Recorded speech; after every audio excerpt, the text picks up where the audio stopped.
Assalamualaikum warahmatullahi wabarakatuh. Salam Guru Penggerak. Tergerak, bergerak, menggerakkan. Saya Dedi Suhendar dari SMK Negeri 63 Jakarta. Untuk pengajar praktiknya adalah Bapak Cornelis Ruben dan fasilitatornya Ibu Eti Arinastiti. Dan di samping saya Dewi Nurmasari dari TK Arlistep dengan pengajar praktik Bapak Cornelis Ruben dan fasilitator Ibu Eti Arinastiti. Dan sebelah kiri saya Puji Liasari dari SDN Ciganjur 01, pengajar praktik Bapak Cornelis Ruben dan fasilitator yaitu Ibu Eti Arinastiti. Pada video kali ini, Bapak Ibu guru hebat akan menyaksikan demonstrasi kontekstual pada modul 2.3 tentang coaching.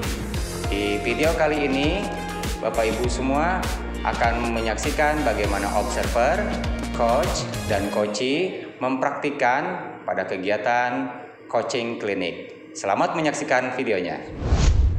Assalamualaikum warahmatullahi wabarakatuh. Waalaikumsalam warahmatullahi wabarakatuh. Apa kabar Ibu? Alhamdulillah baik. Oke, baik. Kali ini yang menjadi coach adalah Ibu Dwi. Betul. Sudah siap Ibu Dwi? Insya Allah. Nah, sebelumnya saya pengen nanya dulu bagaimana kabar dan perasaannya hari ini? Alhamdulillah luar biasa. Semangat? Semangat. Oh, baik. Terus Bu Dwi sudah atau masih ingatkah bahwa kegiatan hari ini Bu Dwi harus menampilkan 3 kompetensi. Kompetensi apa aja, Bu?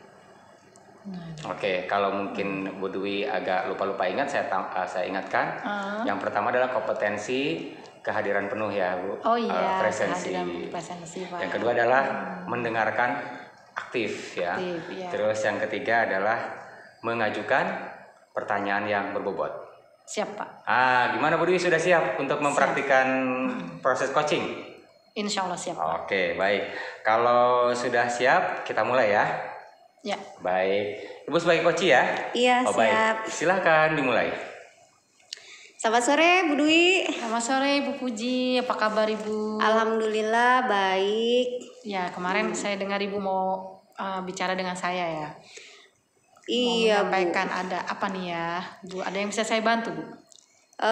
Gini Bu, akhir-akhir ini semangat saya itu semakin berkurang gitu.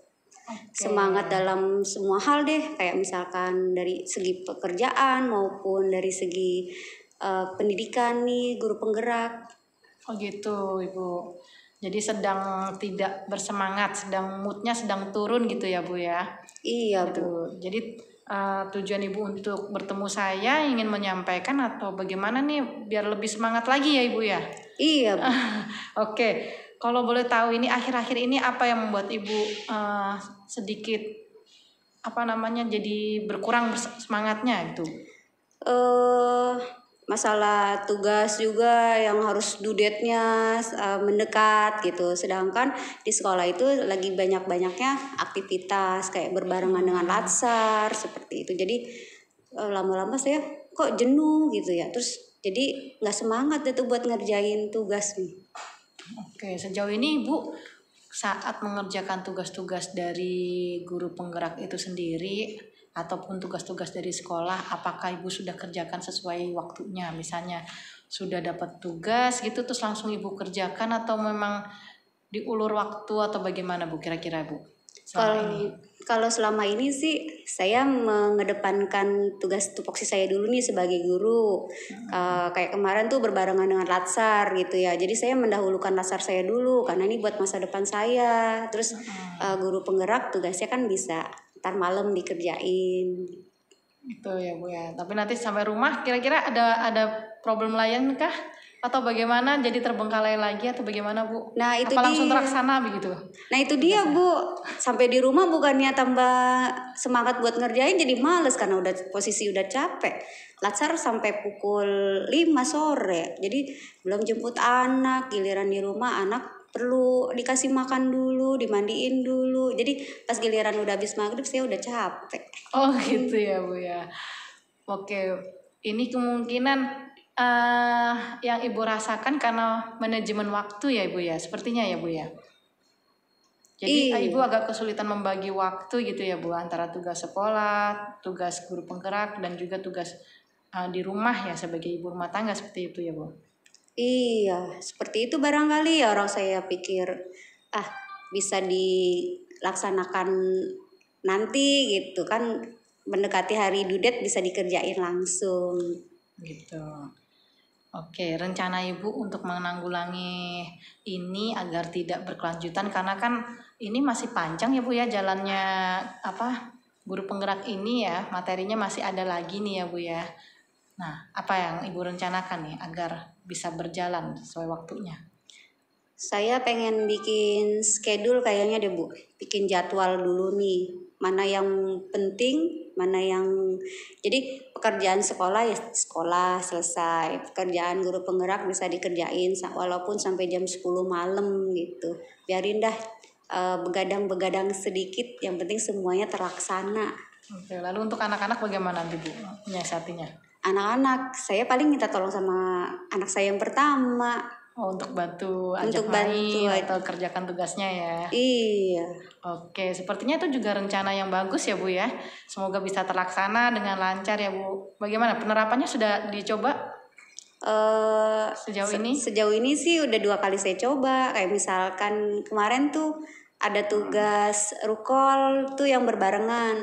Kak, adanya dijagain dulu ya gitu. Kalau ada yang minta bikinin susu, bikinin ya gitu. Jadi saya manajemen waktunya seperti itu. Jadi kerjaan di guru penggerak saya, tugasnya sudah selesai, anak saya juga keurus sama anak saya yang pertama. Oke, alhamdulillah Ibu ya.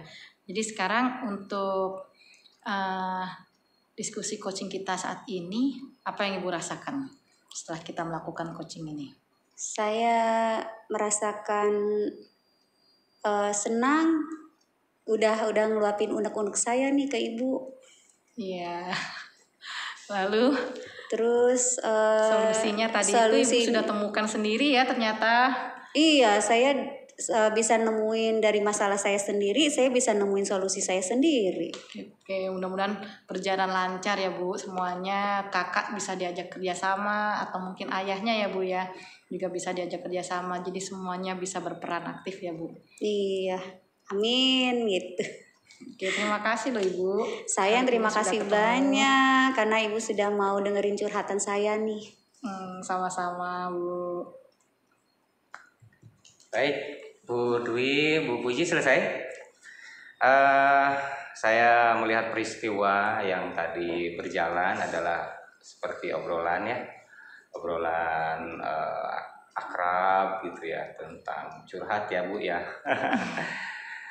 Saya melihat bahwa Bu Dwi sebagai coach sudah menunjukkan kompetensi. Tadi kompetensi presensinya itu hadir. Yeah. Jadi Ibu menatap Bu Puji gitu, nggak Ibu nyatet gitu kan gitu ya. Jadi Ibu fokus ke Bu Puji gitu kan, terus juga hanya untuk coaching gitu. Memang waktu tadi tuh memang fokus full gitu ya. Terus juga mendengarkan aktif. Jadi setiap kali Bu Puji berbicara, Ibu itu menanggapi semua yang disampaikan Bu Puji, terus juga memberikan pertanyaan-pertanyaan yang berbobot ya, juga udah cukup bagus.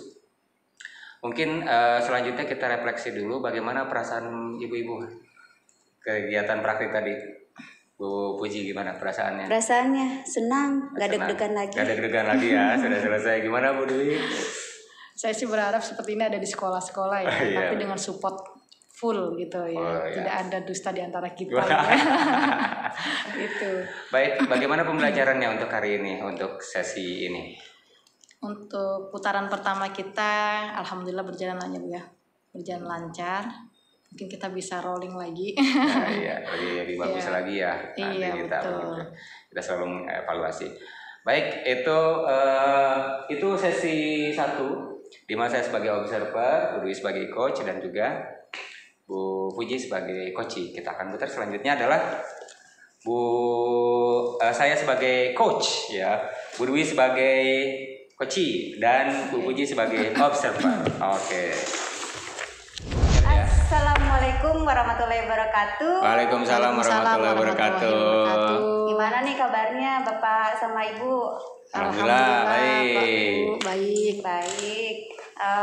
Di sini saya sebagai observer di mana kegiatan praktek pembelajaran kali ini Bapak Dedi sebagai coach yang harus menguasai 3 keterampilan. Iya. Sudah menguasai, Pak? Insya Allah disiapkan, Bu. Hadir penuh, mendengarkan aktif, sama yang terakhir adalah membuat pertanyaan yang berbobot. Sebagai Ibu sebagai coach, apakah sudah siap? Siap dengan masalah saya, Bu. Kalau begitu, saya persilahkan untuk memulai. Baik, apa kabar Bu Dwi? Alhamdulillah baik, Pak. Alhamdulillah, saya janji ya Iya. bahwasanya hari ini kita akan bertemu untuk membicarakan atau mengobrolkan sesuatu. Sepertinya penting sekali, Bu Dwi. Apa nih yang akan kita bahas hari ini? Iya, Pak. Saya kan guru TK ya, Pak. Iya. Guru TK dengan 15 siswa yang varian dan unik. Iya. Gitu. Tapi alhamdulillah keseluruhan siswa ini secara kognitif mereka mampu mengikuti meskipun dengan profil Iya. belajar mereka yang kines lah, auditori atau mungkin juga Iya. visual. Tapi semua ketika guru mengajarkan tentang misalnya menulis huruf, angka, Oke. seperti itu tuh mereka dapat duduk dengan baik. Tapi ada satu nih, Pak, Iya, jadi yang menonjol tuh masalahnya sosialnya itu, Pak. sosial. Emosionalnya. Emosional Iya. dan sosial. Iya. Atau hanya emosionalnya saja?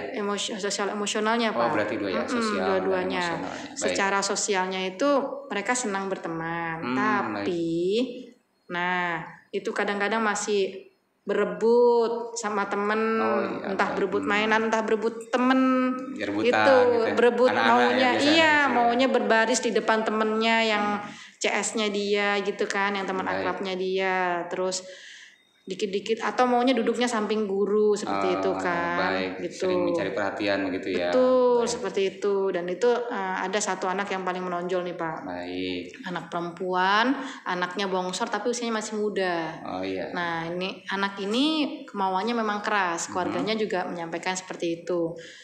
Jadi kalau mau apa-apa tuh harus gitu loh, Pak. Harus dapat apa yang dia mau. Kalau nggak dapat dia akan nangis. Nangisnya tuh benar-benar mengganggu. Sampai se-RT tahu kali.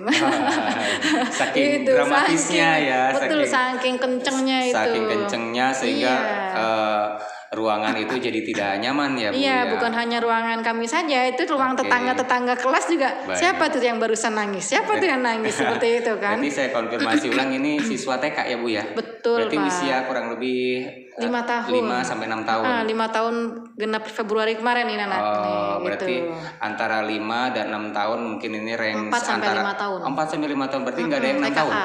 Belum TKA ada. berarti ya. Makanya saya konfirmasi bahwa siswa ibu tuh benar-benar yang masih usia belia ya. Betul. Jadi usia mungkin ini masuk Usia dini. pasca balita ya. Betul. Pasca balita, jadi usia Iya. 4 ke 5 itu pasca balita ya, Bu ya. Ibu pasti tahu atau ibu sudah melakukan identifikasi sebelumnya tentang anak-anak di usia seperti itu ya. Bagaimana ibu memahami anak-anak di usia 4 sampai 5 tahun ini? Anak-anak seperti ini kalau secara kognitif sih motorik atau apa yang biasanya kita kuasai ya, Pak ya. Itu sih sebenarnya kalau ada yang belum sampai megang pensil atau apa problemnya itu masih kita nggak paksakan kan, karena memang kita menstimulus melalui kegiatan-kegiatan Montessori di sekolahan. Tapi kalau masalah emosi ini kan sosial emosional tuh kan ada yang dibawa dari keluarga kan, Pak, gitu loh. Memang ada karena didikan seperti itu kan, atau memang dimanjakan terlalu berlimpah kasih sayang. Bisa jadi juga karena kurang kasih sayang gitu kan, Pak. Jadi cari perhatian di sekolah. Nah ini anak ini karena anak terakhir, jadi anak yang berlimpah kasih sayang. Permasalahannya ketika dia membuat gaduh ya dengan menangis itu, saya bilang gaduh karena memang gak cuman kami sekelas yang keberisikan gitu kan. Nah itu ada salah satu anak lagi, anak laki-laki yang lebih muda lagi usianya gitu. Anak ini terganggu Anak ini tidak pernah melihat konflik. Jadi begitu dengar temannya itu ada yang menangis, menjerit seperti itu, anak ini langsung memerah dan kepingin mukul anak itu. Dia berharap dia pukul itu dia akan mendiamkan temennya ya, gitu selesai kan. Masalahnya gitu ya. Baik, Seperti itu, Bu, Pak. mungkin kita kembali ke awal bahwa tujuan pembicaraan hari ini kita adalah mencari solusi ya Bu ya, Betul. tentang masalah yang Ibu hadapi, yaitu masalah sosial emosional ya tadi ya Bu. Baik, dan kita juga tadi obrolan kita sudah menemukan beberapa masalah ya, itu masalah utamanya adalah masalah menangis ya. Betul, Yang Pak. mana menangis ini mengakibatkan apa Bu tadi? Jadi heboh. Iya, heboh. Jadi teman-teman nggak konsentrasi. Dan ada yang emosi juga. Betul. Dan mungkin ada yang meresponnya, mungkin ada yang tantrum dan lain sebagainya, macam-macam lah ya Bu ya. Iya. Baik Ibu, apa yang sudah Ibu lakukan? Kan Ibu menghadapi masalah ini. Apa yang sudah Ibu lakukan sebelumnya untuk menangani masalah ini? Jadi di kelas tuh kami ada 2 guru ya kawan Pak. Jadi kalau seperti itu kami karena anak ini kan kalau sudah nangis efeknya pengen pipis gitu kan Pak. Iya. Gitu kan. Wah, sampai ngompol gitu kan gitu. Nah, kami paling menyiasatinya sudah ya udah maunya apa? Maunya duduk sini. Oke, tapi kadang-kadang tidak kami berikan. Misalnya mainan nih yang diperebutkan gitu kan, mainannya yang dibawa-bawa terus kan. Nah, nggak akan dikasih dulu gitu kan. Kamu diam dulu baru dikasih. Tetap diam kekeh maunya nangis seperti itu kan. Akhirnya kita ya nggak mau ngalah begitu saja, karena kalau seandainya kita terus-terusan ngalah, anak kita akan semakin merasa menang gitu loh. Karena dia merasa yakin bahwa tangisan dia itu udah pamungkas gitu kan, pasti akan terwujud semua keinginan dia sesuai harapan dia gitu kan. Makanya ya kita tarik ulur aja gitu sih Pak, nyiasatinya gitu. Itu sudah efektif belum atau gimana tuh teknik cara itu? Kalau dibilang efektif sih belum maksimal ya Pak ya, karena belum bisa yang benar-benar sehari itu nggak nangis sama sekali gitu kan. Gitu. Tergantung juga bisa jadi di rumahnya juga situasinya itu memang mungkin dia tidurnya kemalaman atau apa, mamanya bilang seperti itu gitu kan. Jadi kurang tidur atau apa gitu. Ya sebisa mungkin kami kerja sama orang tua sih Pak. Nelfon atau pada saat rapotan kemarin itu kami sampaikan kalau di rumah bagaimana penanganannya gitu, karena memang kan di rumah kejadian juga kan gitu. Nah orang tuanya dari mama itu bilang kalau nggak ada papanya, saya apa yang dia minta saya kasih pengertian gitu. Misalnya dia minta mainan, saya ajak ke mall. Oke, mama ajak ke mall tapi boleh minta mainan cuma 1 gitu. Nanti baru mama ajak ke mall gitu. Janji gitu kan. Baru karena memang anak ini cerdas sebenarnya Pak gitu. Baik. Berarti kalau saya identifikasi dari tadi cerita Ibu, kayaknya anak ini itu memang perlu kerjasama penanganan antara ibu dan orang tua ya. Oke, itu sudah dilakukan ya Bu ya.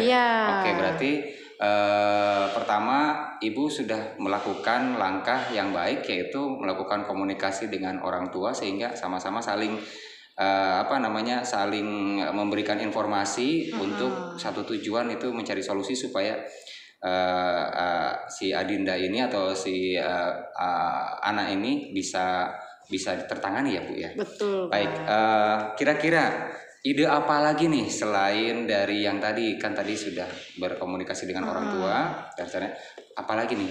Pastinya ini nggak mungkin Ibu bisa kerjakan sendiri, ya benar nggak? Iya, kami pastinya butuh teman-teman sekelasnya ya untuk terlibat juga kerjasamanya gitu kan. Jadi misalnya membuat suasana kondusif. Oke, kalau anak ini minta duduk di sini, coba kami ajarkan sih bicara yang baik sama temannya yang mau diganti posisinya gitu kan. Boleh nggak aku duduk di sini gitu. Ketika kamu ngomong dengan lembut, pasti temennya ngomong, iya mau gitu. Dan itu dipraktekin dan berhasil gitu kan. Aku mau duduk di sini, maunya samping Miss gitu kan. Begitu ini bilang dulu sama temennya, aku boleh duduk sini. Nah, boleh duduk sini, boleh. Langsung dikasihkan. Kayak gitu. Jadi emang anak ini belum bisa menyampaikan dengan jelas. Agak cadel anaknya. Semua huruf depan diganti H. Ayam jadi hayam. Itu. Baik. sangat menggemaskan ya cerita-ceritanya Iya. kalau diceritakan, tapi kalau dihadapi itu beda lagi urusannya. Iya. Pasti Gemes pusing ya. banget Pasti itu. gemes ya. Iya. Oke, dan ini sangat menantang, betul ya Bu? Betul. Baik, sepertinya Bu, obrolan kita udah mau mencapai ke solusi ya kayaknya ya. Tadi Iya. tadi Ibu sudah menyampaikan bahwa komunikasi dengan orang tua, Betul. terus juga Ibu nanti bisa kerjasama dengan kelas. Ada kerjasama lain lagi nggak Bu? Mungkin Ibu dengan siapa lagi? Supaya ini kan nggak cuman buat masalah Ibu, masalah semua supaya jadi pembelajaran, benar nggak Bu? Kira-kira Iya. kerjasama dengan siapa lagi atau mencari ide apa lagi nih Bu kira-kira? Ya, kalau ada teman-teman rekan sejawat ya, guru-guru lain yang bertanya seperti itu, kan pastinya nanti anak ini akan naik ke kelas Oh iya betul. tingkat yang lebih tinggi Tingkat. lagi kan, karena kan ini kan usia TKA, Betul. mereka kan pasti akan naik ke TKB. Jadi jangan denger nangisnya aja gemes nantinya gitu kan, coba pikirkan gitu, karena sebagian juga kan tidak mendapatkan pembekalan seperti saya di guru penggerak ya Pak ya. Mungkin ada juga yang nanti melabel, ada juga nanti guru yang langsung menghardik atau mungkin Oh iya betul. memarahi gitu kan. Paling ya kita ceritakan aja, ada sisi baiknya kok, anak ini cerdas sebenarnya gitu. Kalau disimpulkan Bu, tadi apa saja yang sudah ditemukan ide yang Ibu dapatkan tadi? Ya, kerjasama dengan Dengan orang orang tua terus ya, secara kontinu gitu. Kemudian juga kerjasama dengan teman-temannya ya, anak-anak murid kami di kelas, agar suasana juga kondusif, berbicara yang baik gitu kan, seperti itu. Jadi materi kita yang budaya positif tuh Pak ya, bisa diterapkan sekali itu kan untuk KSE-nya. Betul. Iya. Lalu kepada rekan-rekan sejawat diberi pengertian itu sih Pak ya. Baik, bagus sekali Bu. Nah ini kita akan bertanya, kira-kira prioritas mana aja dulu? Atau semuanya berbarengan atau bagaimana dulu prioritasnya gitu? Tergantung momennya sih Pak. Momennya. Kalau memang anak ini pas kejadian itu di hari itu, atau sampai ada yang terluka, atau mungkin anak ini sendiri yang ngompol atau bagaimana, kan pasti kita perlu menghubungi orang tuanya Baik. gitu. Berarti insidental ya, tergantung ini. Tapi yang jelas 3 circle ini adalah paket kerjasamanya ya Bu ya, solusinya. Betul sekali Pak. Baik Bu, kita akan berbicara tentang komitmen. Ibu bisa nggak membuat komitmen mungkin dengan yang tadi pihak-pihak itu, bagaimana caranya Bu membuat komitmen ini bisa supaya terlaksana? Ya komunikasi Pak, komitmennya komunikasi. Jadi timing juga perlu. Jadi sebelum melakukan komunikasi dengan orang tua pastinya saya chatting dulu. Ibu bisa saya telepon, nah baru nanti kalau dapat jawaban kita melakukan telepon bersama dengan partner. Jadi nggak cuma saya sama orang tua satu pihak, tapi juga sama partner di kelas gitu. Jadi sebelum ke orang tua pun saya dan partner harus berbicara dulu nih, nanti kita sampaikan ke orang tua seperti apa. Berarti iya, prioritas utamanya atau komitmennya memang harus mampu menjaga komunikasi ya Bu ya. Betul. Baik Bu, yang terakhir ini, siapa yang bisa mengingatkan Ibu? Kan kita tahu sendiri lah, ya kan, penuh dengan kesibukan dan sebagainya. Ada masalah kan kadang juga kita bukan cuci tangan bahasanya, aduh tanganin dulu deh bahasanya gitu kan. Nah siapa yang bisa mengingatkan Ibu bahwa apa yang sudah Ibu rencanakan ini bisa terlaksana, komitmen yang tadi? Partner ya udah pasti itu. Partner sekelas, ibaratnya rumah tangga ini ya saling terbuka aja satu sama lain, rumah tangga kelas kita gitu. Baik Bu, terima kasih obrolan kita. Menurut Ibu bagaimana tadi? Sudah ketemu? Sudah Pak. Sudah Terima kasih, ketemu. Bapak Edi. Karena memang solusinya ada di Ibu ya, sebenarnya karena Ibu yang tahu di lapangan ya Bu ya. Betul sekali Pak Edi. Betul. Karena saya membantu Ibu dalam proses coaching ini. Nah Bu, kan kita hari ini ketemu ya Bu, kita nanti ketemu lagi. Saya pengen dengar lagi ceritanya Ibu. Kita nanti kalibrasi ya Bu. Siap, Kira-kira berhasil nggak ya ide Ibu tadi, sudah dijalankan sampai mana, bagaimana hasilnya, nanti kita lihat ya Bu ya. Baik. Kira-kira kapan? Nanti anak-anak akan mulai masuk itu tanggal 3 April Pak, udah mulai masuk tuh. Ya. Berarti akhir April atau pertengahan April? Bisa cerita kita lagi nanti hasilnya, kita lihat. Boleh, nanti di akhir April mungkin ya Pak ya. Baik, di akhir April kita akan cek apakah sudah terlaksana? Kalau belum terlaksana, apa hambatannya? Nanti kita gali lagi ya Bu ya. Siap Pak. Oke, terima kasih untuk pertemuan hari ini. Gimana Bu Dewi? Terima kasih Pak Dedi sudah menguraikan benang kusut. Yang sabar ya Bu ya. Iya. Semangat ya Bu. Semangat. Ya, semangat. Baik, terima kasih Pak Dedi sama Bu Dwi, praktek coaching yang luar biasa nih ya. Gitu. Terima Pak kasih. Dedi sebagai coach sudah presence penuh, terus mendengarkan dengan baik dan seksama, kemudian mengajukan pertanyaan-pertanyaan yang berbobot kepada Bu Dwi sehingga Bu Dwi bisa menggali solusinya sendiri. Sekarang saya tanya nih, Pak Dedi sebagai coach, perasaannya gimana hari ini? Menegangkan, seru, menyenangkan. Kalau Bu Dwi sebagai coaching? Relax saja sih. Relax seperti bicara dengan teman. Jadi kita terbuka saja. Gitu. Sekarang pembelajaran yang diambil dari praktek coaching ini apa? Saya harus ingat sama poin-poin ya, alur tirta. Jadi supaya nggak ngelebar dan harus grid, harus dipegang tuh, biar sampai kita nggak keluar dari dari benang merahnya, supaya nggak terlalu lebar, panjang. Jadi kita harus benar-benar, oh ini sudah dapat, ini sudah dapat, ini sudah dapat. Oke, kita close kayak gitu tuh. Jadi ternyata memang obrolan memang kan tidak direkayasa. Obrolan tidak direkayasa, ini natural semua kan. Yang perlu ditingkatkan dari praktek coaching sekarang ini apa? Jam terbang Bu, harus sering.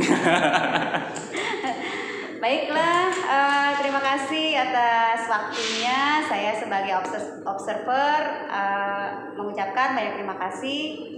Sekarang kita masuk ke sesi coaching berikutnya. Oke, Terima kasih. Assalamualaikum warahmatullahi wabarakatuh. Waalaikumsalam warahmatullahi wabarakatuh. Bu Puji, Pak Dedi, apa kabar hari ini? Alhamdulillah baik. Baik. Oke, apakah sudah siap untuk hari ini melakukan praktek coaching? Insya Allah siap.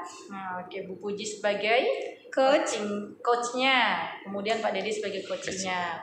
Bu Puji masih ingat apa saja yang jadi ini praktek pembelajaran hari ini, tujuan kompetensinya apa saja?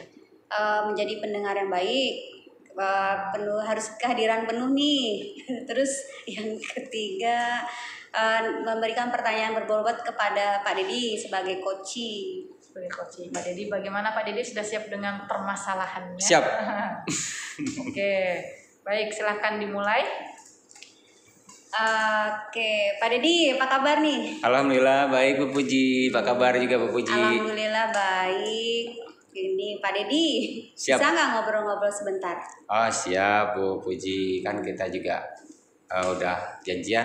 Saya nelpon Bu Puji kemarin. Siap ya? Siap, insya Allah. Oke, saya mau curhat Bu. Curhat apa Pengen nih? di coaching saya. Kira-kira apa yang bisa saya bantu nih Pak Dedi?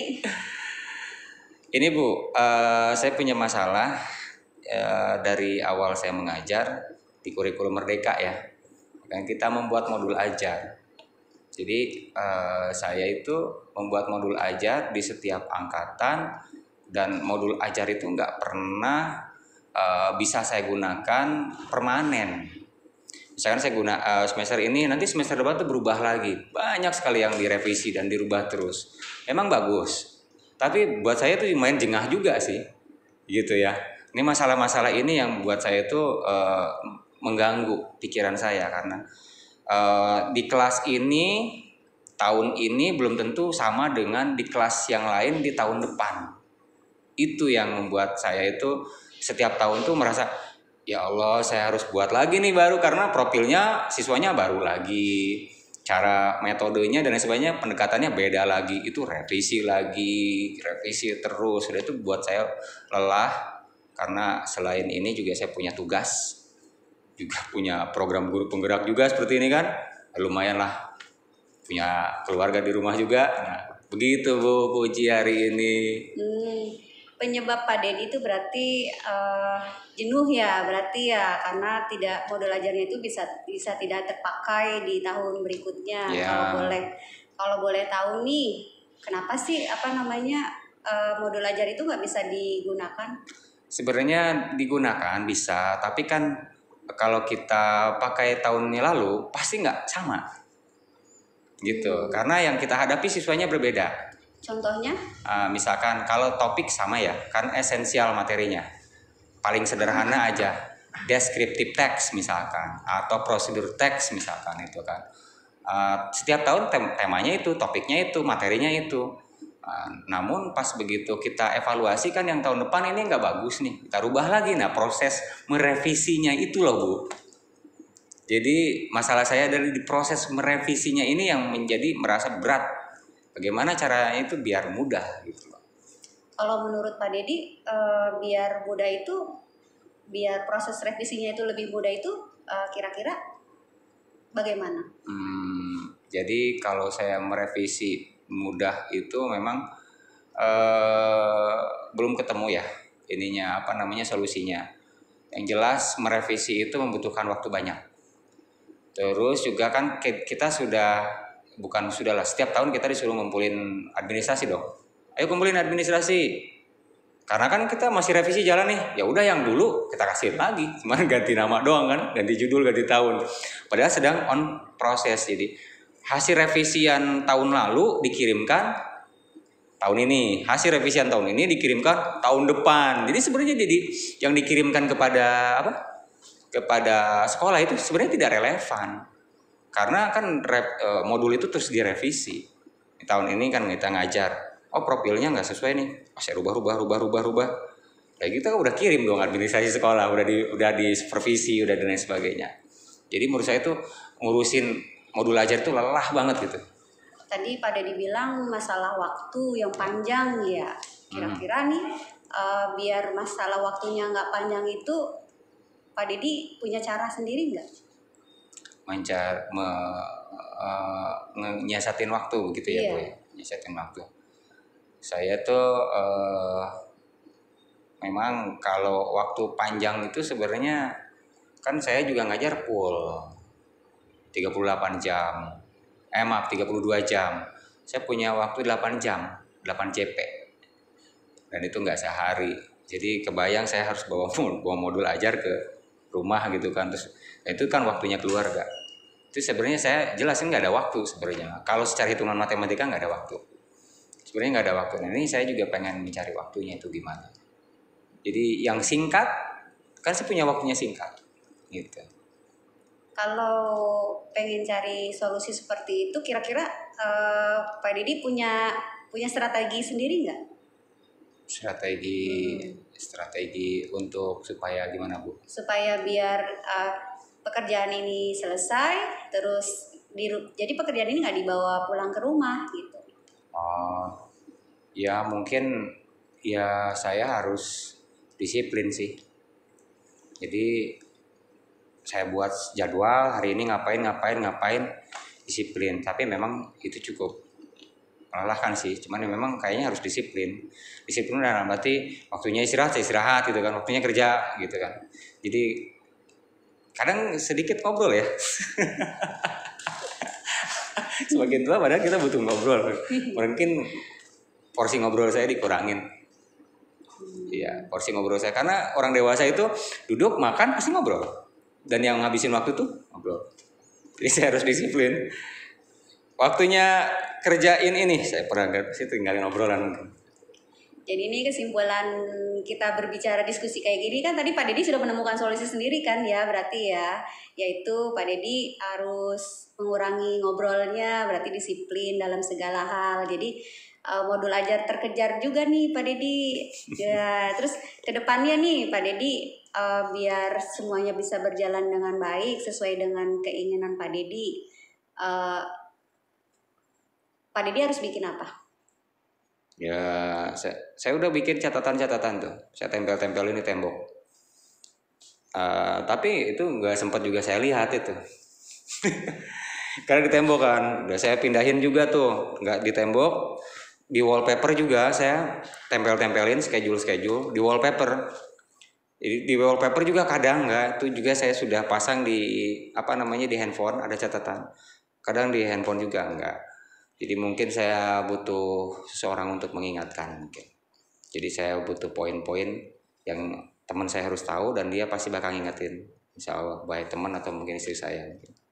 Ya tadi kan udah ditempel-tempel tuh ya. Sekarang dari tempelan-tempelan dari Pak Dedi tadi tuh rancangan Pak Dedi. Prioritas yang Pak Dedi itu kira-kira? Ya semua udah saya tempel, karena itu kan hanya tempelan ya, supaya saya bisa ngelihat. Yang kayaknya yang pemungkasnya itu mungkin teman. Jadi ada kayak dudet nih, kayak elaborasi. Saya kadang kan ditelepon baru sama teman, Pak Dedi jangan lupa nih elaborasi. Elaborasi siap jam 3. Coba kalau nggak ada temen ngingetin. Nah kayak gitu. Jadi kayaknya ini tuh harus rigid, harus ketat gitu antara tempelan-tempelan saya, sticky note saya, baik itu dimanapun, di tembok, di HP, di laptop, sama teman mungkin itu, supaya bisa mengingatkan saya terus, supaya modul ajar saya juga bisa kekejar. Ya tadi Pak Dedi dengan bantuan teman ya saling mengingatkan ya. Terus komitmen ke depannya nih? Ya komitmennya saya harus refleksi lah. Kayaknya setiap malam sebelum tidur kayaknya saya harus refleksi supaya ingat sama komitmen apa saja yang sudah saya buat gitu ya. Karena kalau kita nggak refleksi kayaknya kita nggak ingat peristiwa apa saja tadi seharian gitu kan, terus apa aja besok mau dikerjain apa gitu kan. Ya mungkin saya harus refleksi sebelum saya tidur, harus refleksi dulu. Berarti kesimpulan diskusi kita hari ini Pak Dedi itu harus bikin refleksi ya. Terus kira-kira nih kapan lagi kita ngobrol-ngobrol kayak gini? Modul ajar itu memang rencananya sudah harus rampung bulan Februari, tapi Maret juga masih ngaret, tinggal berapa modul ajar, karena saya akan membuat modul ajar 2 kelas, maksudnya 2 tingkat, kelas 10, kelas 11. Jadi kompleks ya Bu ya. Udah gitu kan semester 1, semester 2. Saya memang belum pernah seumur hidup saya membeli RPP atau membeli modul. Semua RPP dan modul saya buat, bukannya ini ya, tapi memang itu tanggung jawab ya buat saya.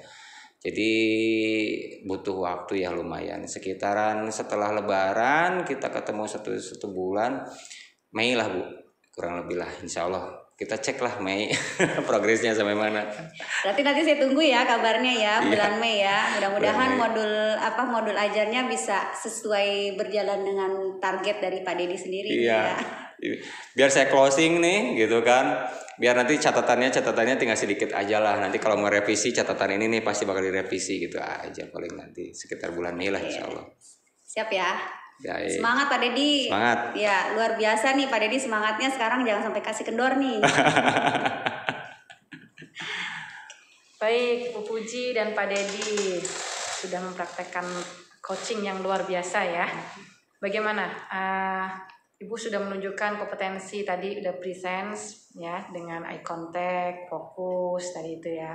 Kemudian juga mendengarkan dengan baik, yang memberikan respon ya dengan note gitu. Kemudian mengajukan pertanyaan-pertanyaan berbobot. Lalu bagaimana perasaan Bu Puji sebagai coaching? Senang bisa mengikuti alur Tirta. Mengikuti alur Tirta. Mempraktekkan alur Tirta ya. Kemudian Pak Dedi sebagai coach bagaimana Pak Dedi? Ya, saya senang karena ya ternyata solusinya ada. Solusinya udah ketemu dan itu saya bisa kerjain. Insya Allah. Oke. Apa pembelajaran dari sesi coaching ini? Pembelajarannya awal-awal sih menegangkan ya Bu ya. Karena yang saya coachi Pak Dedi. Tapi seiring berjalannya percakapan ya saya santai aja jadinya, nggak terlalu tegang gitu, ngeliat Pak Dedi tenang, rileks, saya juga jadi ikut rileks. Bagaimana Pak Dedi? Ya, gimana ya? Hari ini luar biasa. Luar biasa ya. Luar biasa. Jadi tadi alurnya saya udah kerjaan semua, solusinya itu. Cuman ya memang saya harus komitmen, disiplin intinya. Disiplin ketat, kuat gitu. Kalau nggak disiplin udah kayaknya lewat. Betul sekali. Lalu sebagai coach apa yang perlu dikembangkan lagi dari Ibu sebagai coach? Kalau saya sebagai coach kemampuan komunikasi yang masih harus ditingkatkan nih, supaya kalau ngomong tuh bisa tenang, rileks, datar gitu tanpa ada rasa keraguan-raguan. Gitu ya. Lalu kalau Pak Dedi sendiri bagaimana Pak Dedi? Pengembangan saya sebagai, kalau coach ya nggak terlalu banyak dikembangin ya, karena memang cerita ya. Masalahnya Tapi masalahnya aja mungkin ya, harus mampu menguraikan masalah dengan efektif ya. Betul. Baik, saya rasa cukup sekian ya untuk praktek coaching kita hari ini. Saya sebagai observer sudah melakukan tugas saya, kemudian Ibu Puji sebagai coach juga sudah, Pak Dedi juga sudah. Nah, selanjutnya Pak Dedi silakan memberikan penutup untuk pertemuan kita. Baik Bapak Ibu guru hebat, itulah tadi video demonstrasi kontekstual modul 2.3 tentang coaching ya. Semoga video ini bermanfaat. Saya Dedi Suhendar. Saya Dwi Nurmasari. Saya Pujilia Sari. Undur pamit dari hadapan Anda. Terima kasih. Wassalamualaikum warahmatullahi wabarakatuh. Salam guru penggerak. Tergerak, bergerak, menggerakkan.